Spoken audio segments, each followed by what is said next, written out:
Es un tema apasionante y no tan frecuente de ver, por lo menos para nosotros, los cardiólogos intervencionistas.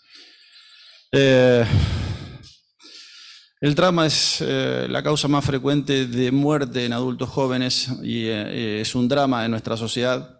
Aproximadamente en Argentina mueren 6.000 personas por año por accidentes de tránsito. La mortalidad se calcula que está en 16 por 100.000 habitantes por año, realmente es tremendo. Y el traumatismo de tórax ocupa el segundo lugar. Dentro de las causas de muerte de un politraumatizado, el traumatismo de tórax, el primero es el traumatismo de cráneo, el segundo obviamente es el traumatismo de tórax. Y si lo vemos en perspectiva y lo vemos, digamos, como necesidad de tratamiento y vemos la frecuencia de la disección aórtica no traumática, vemos que la disección traumática de la aorta es realmente bastante frecuente y probablemente pase no diagnosticada en la mayoría de los casos. La causa más frecuente es el accidente vehicular, automovilístico, le siguen los accidentes de moto. La mortalidad del trauma aórtico es elevadísima, entre el 80 y el 90%, si lo dejamos librado a la evolución natural.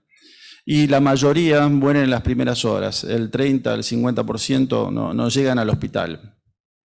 El 74% mueren en las 2 primeras semanas y se estima que solamente un 25%, voy a tratar de achicar esto, perdón, ahora sí, un 25% llega al hospital con vida.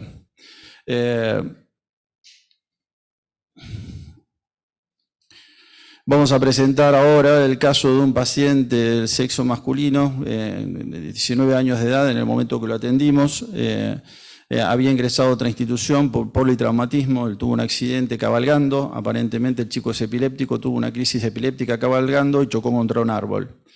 Y tuvo un traumatismo severo de tórax y un poco más leve de cráneo y de cara. Esta es la radiografía del paciente. Lo que llama la atención aquí fundamentalmente es el ensanchamiento del mediastino en un chico joven. Eso lo llevó a realizar una tomografía computada en el lugar y ahí fue donde hicieron el diagnóstico. Hay algunas claves para sospechar. Lo importante es sospechar el diagnóstico, no pasar desapercibido. En la radiografía de tórax ya las múltiples fracturas costales, la fractura de clavícula, la presencia de neumotórax o hemotórax, la contusión pulmonar te hacen sospechar la presencia de un traumatismo torácico grave y hay que buscar el trauma aórtico, hay que buscar la lesión aórtica. Hay una tríada de radiografía de tórax, EcoFast y angiotomografía, y si no se tiene tomografía, el ETE. Y en la tomografía los hallazgos más sensibles y específicos son el ensanchamiento del mediastino, el arco aórtico borrado, el hemotórax y el desplazamiento traqueal, la presencia de derrame pleural o pericárdico en el EcoFast y obviamente la tomografía. Y esto es, bueno, la angiotomografía de este paciente. Vamos a ver que tiene una disección que es bien evidente después del nacimiento de la arteria subclavia, la pueden ver aquí, pero que no involucra mucho distalmente la aorta torácica descendente, se autolimita relativamente bastante rápido. Acá en el corte coronal lo vemos bien claramente, hay un signo, parece cortada la aorta directamente, lo vemos bien aquí. Y acá en la reconstrucción sagital, ahí también era muy aparente el hemotórax que tenía, no sé si lo llegaron a ver aquí.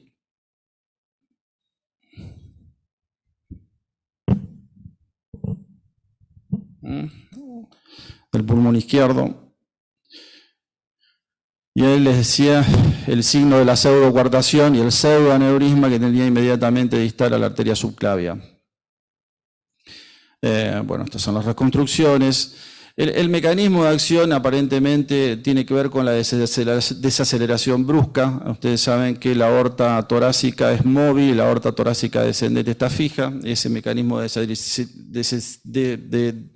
desaceleración produce una especie de cizallamiento en una zona que tiene una estructura más débil como es el istmo aórtico, pero también está escrito que el pellizcamiento entre los componentes de la pared anterior del tórax y de la columna podrían ser un mecanismo de trauma y disección aórtica traumática. Y fíjense que es un caso publicado hace mucho tiempo en la literatura y fíjense que tiene una imagen bastante parecida a la de nuestro caso en particular. Y esto es un paciente que quedó apretado entre un ropero y la pared, y justamente hizo esta lesión por aplastamiento y por eso está descrito esta lesión por aplastamiento y no solamente por desaceleración. Bueno, se interpreta el caso como una disección traumática tipo B. Realmente el paciente estaba bastante comprometido, tenía fracturas costales múltiples, traumatismo del macizo facial, fractura del piso de la órbita, etc. Así que lo manejamos multidisciplinariamente y bueno, acá tenemos un par de preguntitas para contestar con el sistema interactivo. Les recuerdo, se pueden sumar a la votación interactiva, digamos, escaneando el QR que se ve a la izquierda de la pantalla y si no, accediendo a la página ajaslides.com/HPR. Ahí pueden elegir cualquiera de las 4 opciones, qué conducta tomarían en este caso, si tratamiento médico, tratamiento quirúrgico, un tratamiento endovascular o un tratamiento híbrido con revascularización de la subclavia. Voy mostrando las respuestas.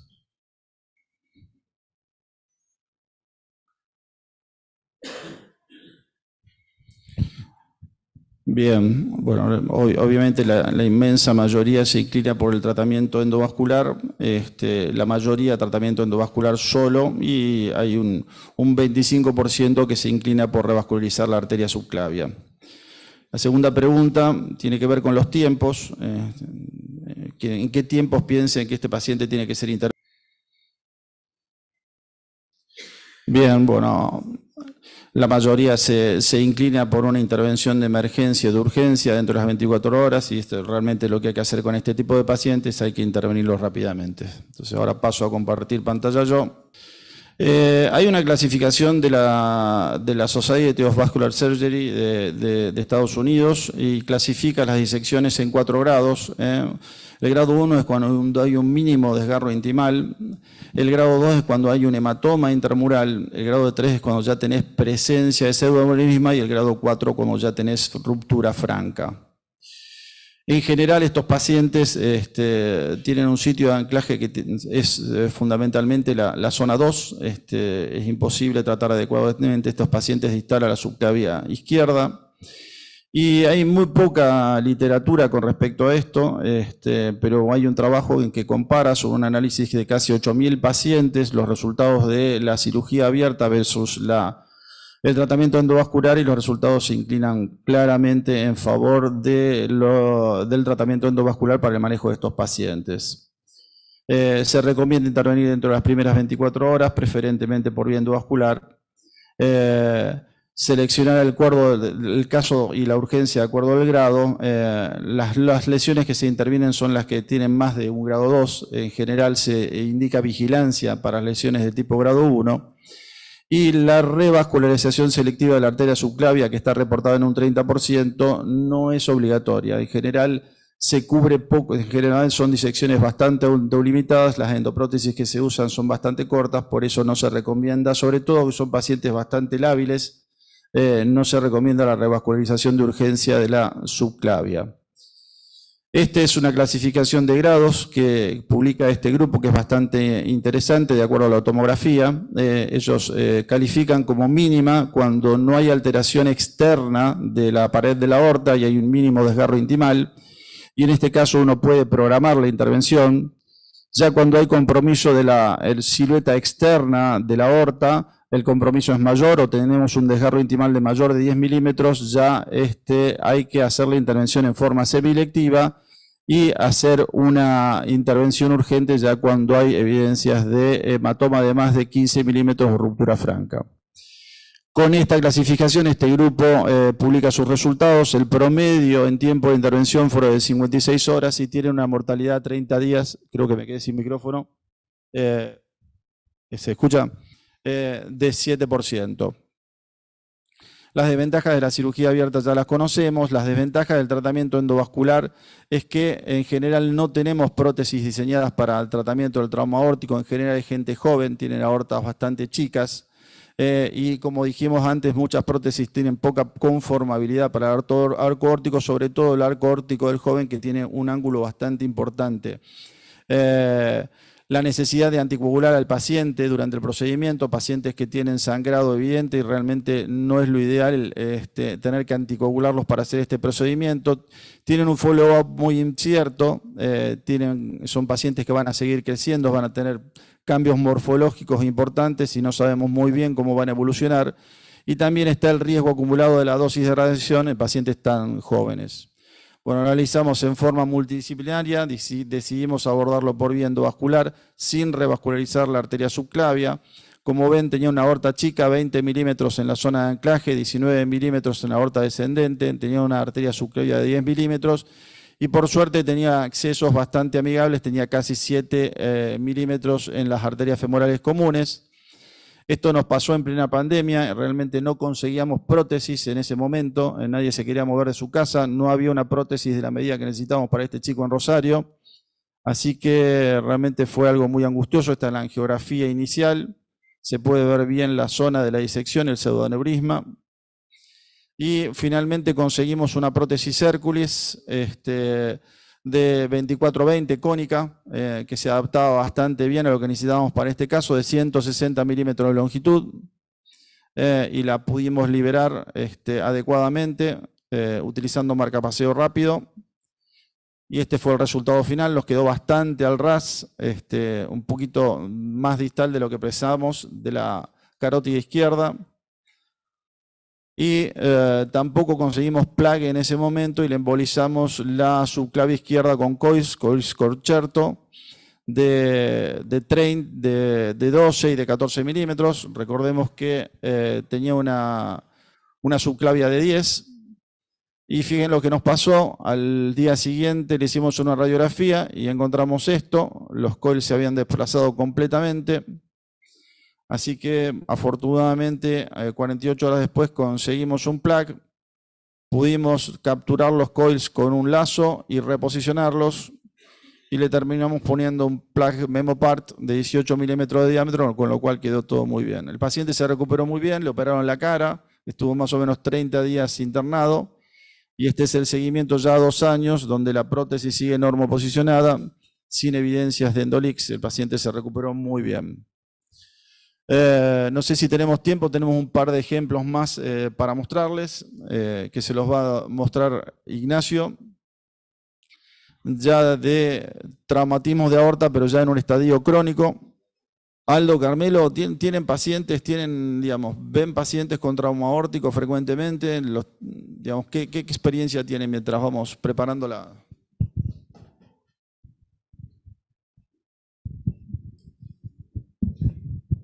Gracias. Sí, nosotros acreditamos alguna experiencia y primero felicitaciones por lo que presentaste, muy bueno. Muy buena esta maniobra para rescatar el concerto y reposicionarlo y solucionar. Decía, entre las grandes ventajas que tiene también esta estrategia de la endoprótesis es que permite tratar lesiones asociadas, porque estos pacientes tienen a veces rotura de vaso, fractura de pelvis, etcétera, etcétera, ¿no? Entonces, sin cambiar de posición al paciente en decúbito dorsal, no olvidemos que la cirugía abierta es una toracotomía anterolateral izquierda para el control del hemiarco, que no es tarea sencilla, y hay que movilizar a un paciente que a veces, por las lesiones asociadas, ya no están en condiciones de tolerar esto. Y aunque muchos de los procedimientos diferidos, hemos tenido algún paciente con hundimiento de tórax, que la osteosíntesis y la fijación costal se ha hecho en diferido, con la estabilización neumática interna por el boleto torácico. Una vez colocada la endoprótesis, ha permitido esperar. Y lo que tú decías, las endoprótesis, sí, no están diseñadas, son gente joven, aortas pequeñas, a veces uno queda esa fijación en la zona 1. Cuando empezamos esto, hace muchos años, nos decía, y veíamos en la literatura también, y otros nos decían, esto después qué vas a hacer cuando el muchacho crezca, igual que siguen creciendo las aortas, se van a romper la prótesis, etcétera, etcétera. A nosotros hasta ahora nunca nos pasó nada de eso. Ni se taparon las prótesis, ni nada por el estilo. Queda uno a veces preocupado, decía, porque si es con free flow, queda, digamos, como apuntando hacia la cabeza, digamos, ¿no? Invadiendo el tronco, exacto. Pero bueno, Felicitaciones. Bien, muy bien resuelto el caso. Algunas reflexiones con esto. Primero, los politraumatismos. Son todos pacientes politraumatizados. El que no se muere en la situación del hecho va al hospital. Y el que va al hospital tiene un pseudoaneurisma, tiene una transección de la aorta y pseudoaneurisma, que por ahí permite estar atentos, ¿no? Con expectativa armada, pero no requiere una intervención inmediata para que te consigamos la prótesis y demás. Y otra cosa muy importante es que son pacientes jóvenes, en general son traumatismos de moto, lo que más frecuentemente yo vi, traumatismo de moto, o de automovilista contra el volante, ¿no? El golpe contra el volante por desaceleración, y tiene aortas chicas. Y ahí no hay prótesis chicas porque las prótesis chicas salen poco y entonces uno a veces por la emergencia, fuerza la colocación de una prótesis más grande. Y forzar la prótesis más grande puede traer problemas futuros, porque el nitinol tiene alta fuerza radial, y si uno coloca una prótesis muy grande, tiende por ahí a romper la aorta y a producir pseudoaneurisma en el sitio distal del anclaje de la prótesis. Eso sucede también en la disección crónica, cuando hay una patología post-TIBAR que se llama design, que es el sobredimensionamiento, induce nueva entrada. O sea que la prótesis rompe la aorta y genera una nueva entrada. Y eso puede suceder también en una aorta chica, cuando uno necesita una prótesis 22 y por la emergencia no consigue una prótesis, por una 26. Ahora 28. Le salva la vida al paciente, pero ese paciente te vamos a mostrar un caso que incluso te lo comentamos a Aldo. Aldo es casi un staff nuestro a distancia porque lo consultamos prácticamente en todos los casos complejos. Lo consultamos con este que acabamos de mostrar y lo consultamos con uno de los que vamos a mostrar también. Yo a partir de esto me hice un listado, lo pasé rápido por una cuestión de tiempo, de las endoprótesis, y realmente es importante ver que la Gore y la de Microport son las que tienen más bajo perfil, digamos, porque a veces no tenés acceso, y son las que vienen de medidas más chicas, sobre todo la China, que son chinos, los chinos tienen medidas chicas, y realmente por ahí en el momento de esto yo no tenía en mente todo. Es bueno tener en mente, digamos, las medidas y sobre todo el perfil que tiene para estos chicos jóvenes que a veces tienen accesos muy pequeños.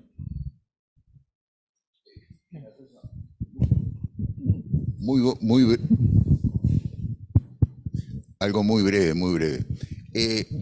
La pregunta es, ¿hay lugar para la cirugía abierta en estos casos? Entonces la respuesta, por lo menos lo que puedo aportar, es la siguiente. Nosotros tuvimos oportunidad de ver, y me lo hiciste recordar cuando tú mostrabas que parece la interrupción de la aorta. Muchas veces la aorta es una cizalla.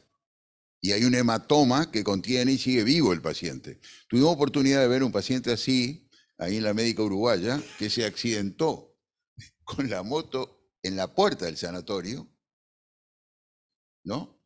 Lúcido, entraron, no tenía traumatismo cráneo, lo llevaron al tomógrafo. Contraste. Y en el tomógrafo, paro cardíaco, etcétera, lo subieron al blog, etcétera. Toracotomía, ¿no? Porque no da tiempo a buscar. Y tenía separados los cabos de la aorta, el proximal y el distal, con un hematoma en el medio. Entonces uno dice, veo que está en la tomografía, si el paciente no tiene una mala evolución como esta, vemos esa imagen. ¿Le abrimos el tórax enseguida o armamos todo para hacerlo por vía endovascular? Bueno, ahí invertí los casos justamente para comentar, digamos, una situación que vivimos, como comentaba el doctor Paganini. Este es un caso de un paciente de 30 años, tabaquista, que había tenido en el año 2016 un trauma aórtico en contexto de un accidente vial que había requerido en otro centro un TEVAR de urgencia, que, digamos, es derivado por claudicación glútea progresiva a menos de una cuadra y dolor abdominal postprandial, que lo habíamos interpretado en su momento como isquemia mesentérica.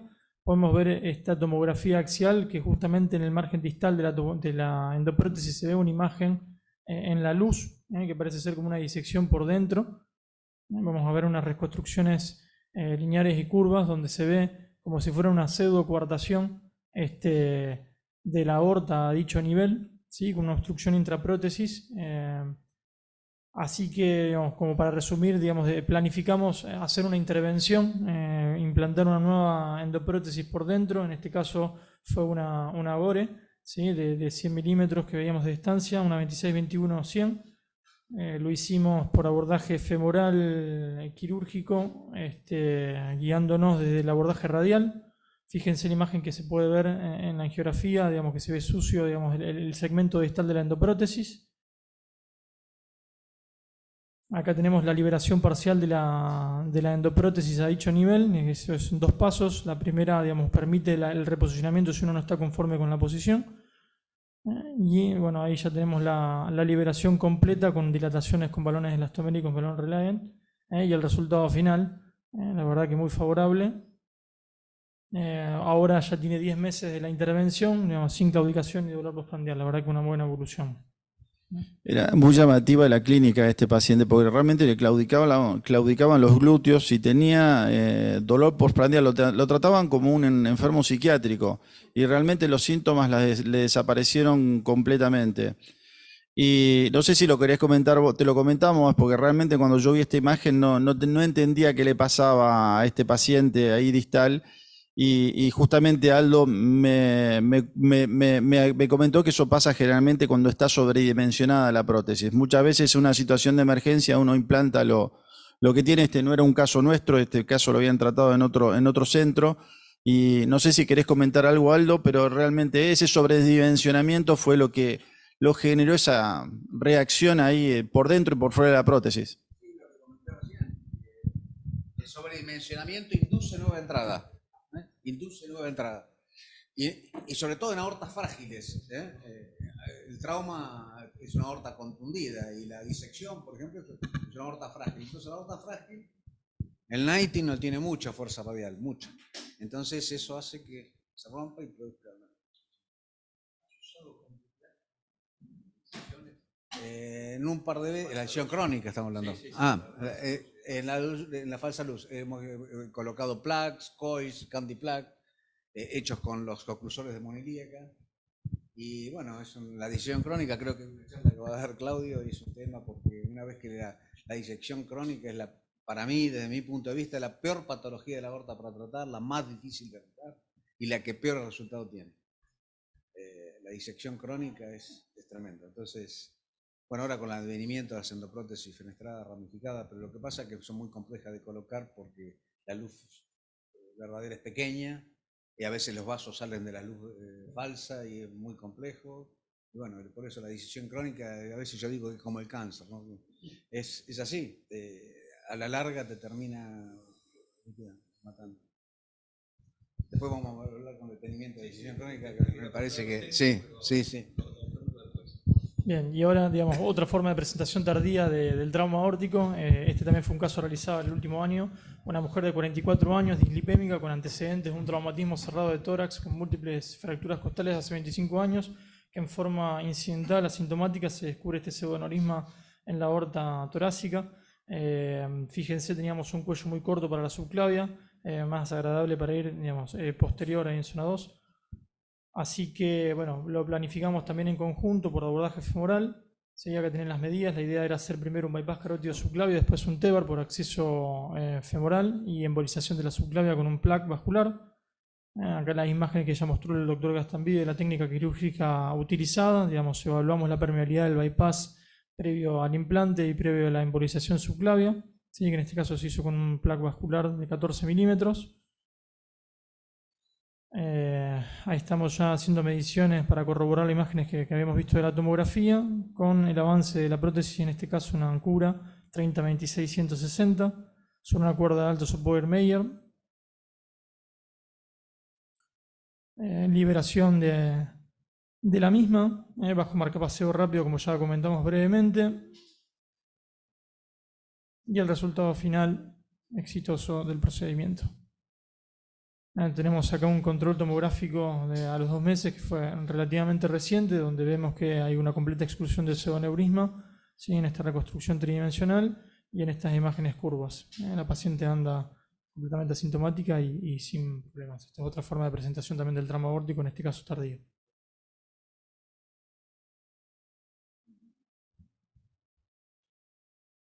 Tenemos comentarios del público, no sé si por ustedes. Sí, ya vamos al break. Bien, el doctor José Humberto Vicario comenta que los traumas aórticos en pacientes jóvenes, la aorta es de ángulo agudo, lo que dificulta la liberación y cobertura de la subclavia. Tiene otra técnica de liberación como la fijación con guías del tronco brachioencefálico. No sé si los doctores quieren hacer algún comentario con respecto a esto.